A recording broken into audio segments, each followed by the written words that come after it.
मी तुझ्यासाठी सगळं करते, पण तू कधी छान केलंस असंही म्हणत नाहीस.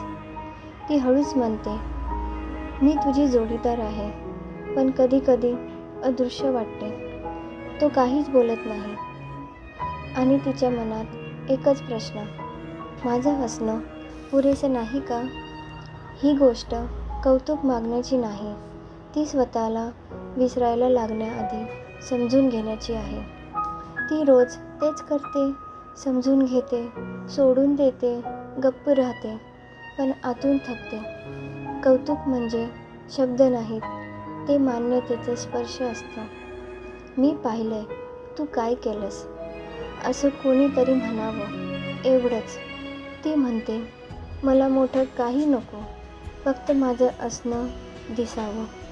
कौतुक असणं कमजोरी नाही, ते प्रेम जिवंत असल्याचं लक्षण आहे. तो पहिल्यांदा नीट ऐकतो, पण उत्तर देत नाही, पण उपस्थित राहतो. आता ती मागणारी नाही, ती स्वतःची किंमत ओळखणारी आहे. कधी कधी छान केलंस नातं वाचवायला पुरेसं असतं.